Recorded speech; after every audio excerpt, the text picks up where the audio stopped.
She was born on Friday, the 11th of September, after about just over 24 hours of labour. She was born at 11:45 a.m. in the morning. I think to initially sort of see her and hold her, it was quite a nerve-wracking thing, or you were quite worried of what she'd look like, because obviously by that point she'd been gone 2 days. He was born alive. He did have a heartbeat. He lived for probably, I think it was about an hour. He was born on the 31st of December. He weighed 11 ounces and was 23 centimetres long. So he was born. He's still born.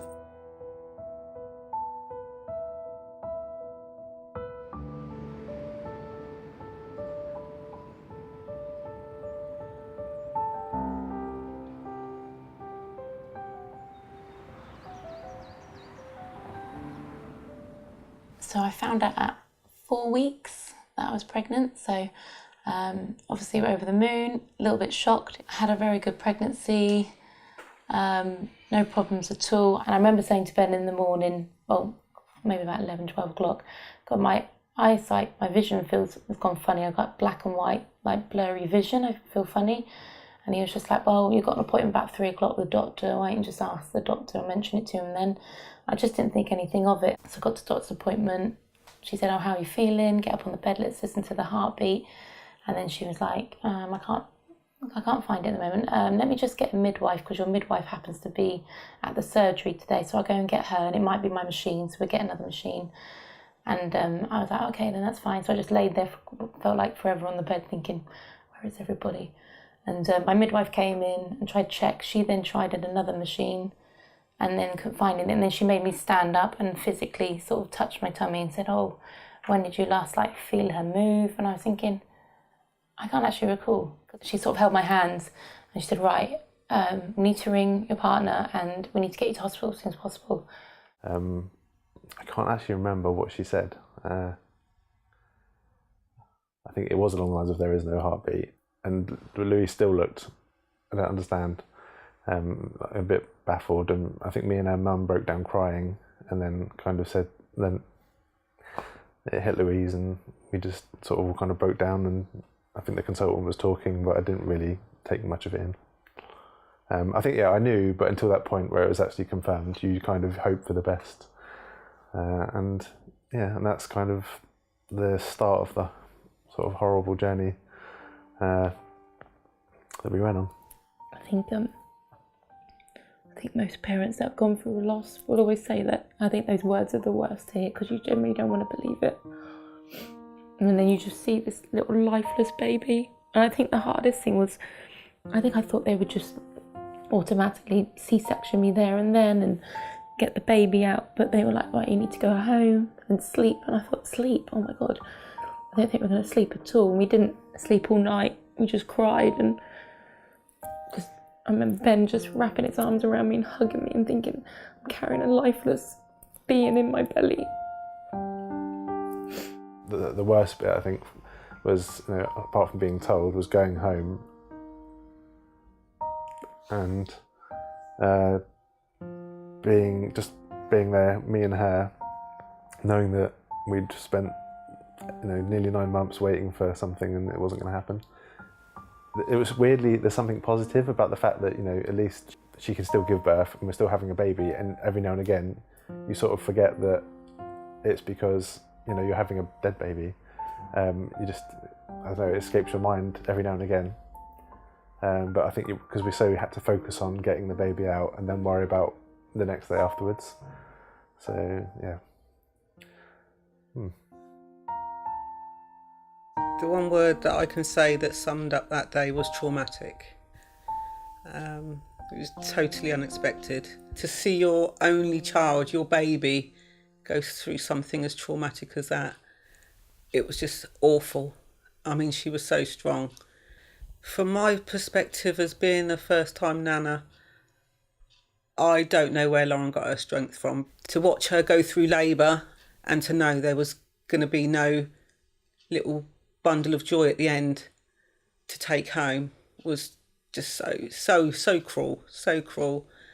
But he came out, and he came out alive. He was still breathing, and we were able to spend as much time as we wanted with him, which we did. They brought in a little hat and a blanket and wrapped him up in it. And, we all had cuddles, and we just spoke to him. And I think we had him for about 4 or 5 hours after he was born, but they said that he must have passed after about an hour. He was the first grandchild, both sides. At that point, I was 19 weeks and 6 days, where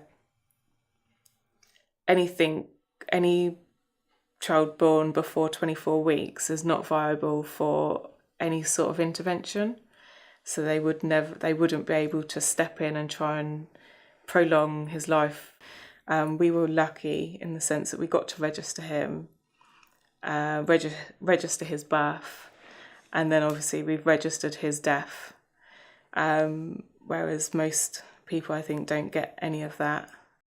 The hospital give you a box with all the memories and keepsake things that they provide. I just got a different box because I wanted to add more things to it, and that box wasn't quite big enough. What they give you is a teddy bear, which DaCosta will have one that he got to keep, and then we get one as well. A little hat, so you can kind of see this hat as well was kind of too big for him, so his head was quite small really. Because DaCosta was born alive, he came out of my womb with a heartbeat. I was actually entitled to my maternity leave, whereas if he wasn't, I would have just been classed as been signed off as sick, and and that's not what it is. You're not sick. It's you should still be entitled to your benefits that any other mum would have gone through, because at the end of the day you're still a mum and you've still given birth and you've been through that experience.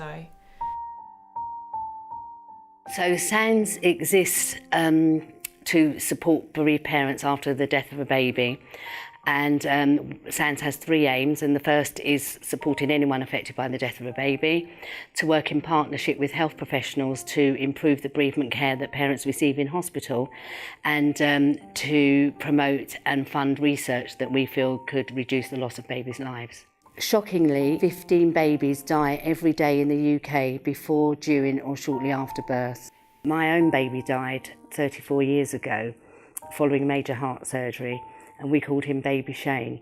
I just think that SANS is a very unique charity, and parents, after parents have had a funeral for their baby, if they've had a funeral, we know that often a lot of the support falls away from family and friends because everybody else's life goes back to normal, and then parents are left grieving with little or no support, and that's when parents come to us for support. I thought actually maybe it would be nice to have a group that's not necessarily sitting in a circle talking about your losses, but just mums that have been through something similar aren't going to say to you, "Is this your best baby?" Or you don't have to explain yourself. You can just be open, have a bad day, and be really open and honest, and you don't have to fight to explain why just get that. Oh yeah, I've had that. And you're like, And we offer support in many ways.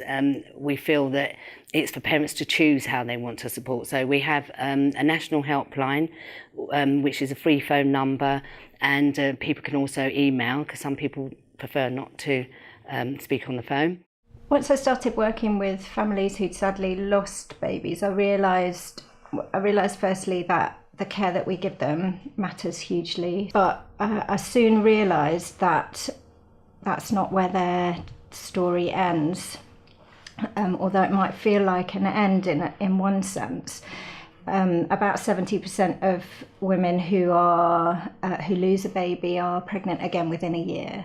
So when we think about grief and loss, that's the most difficult year. That anyone who's been bereaved knows that first year, with all its memories but also with all its firsts, is hugely difficult. And I realised that people were becoming pregnant again, but in grief. So my thoughts were, I wonder how best to, as a midwife, to support women in those situations. You know, they don't really fit back into normal, say, antenatal classes. And so I wrote a course called Rainbow Antenatal, and worked with parents in trying to support them and be a companion in that sort of journey to preparing for a new baby when they've lost a baby already. A storm has happened that's caused devastation, and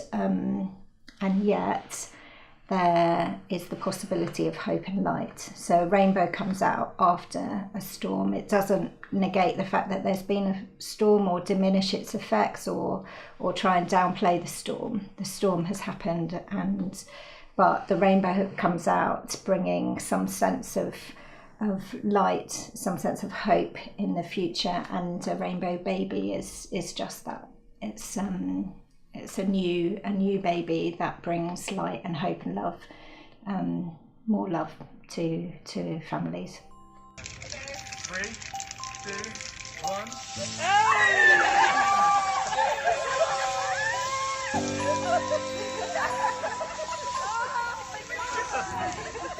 Thankfully, which I didn't think was going to happen so soon, Lauren is expecting again, and I have another grandson on the way.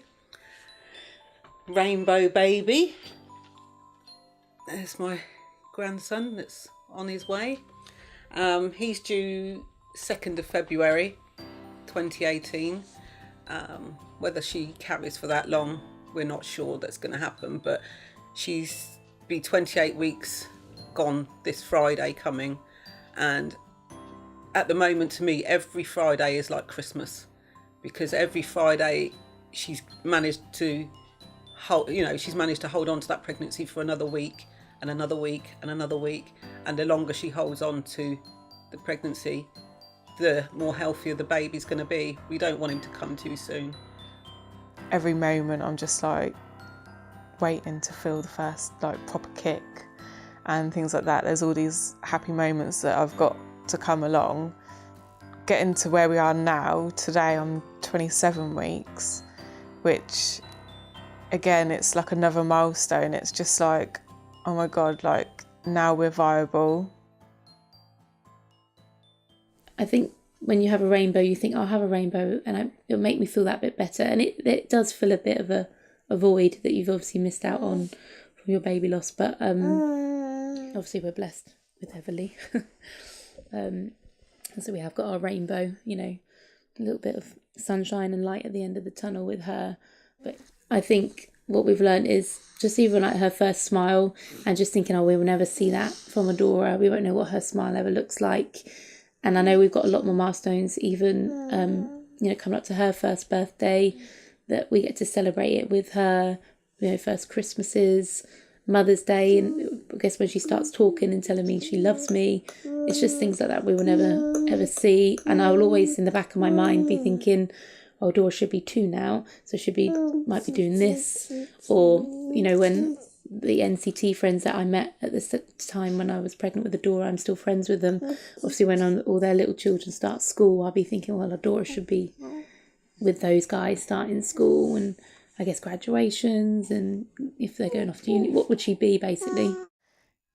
It has been a roller coaster of emotions, because you're one side happy and you don't want to let the previous experience filter any joy that you're going to get through this one.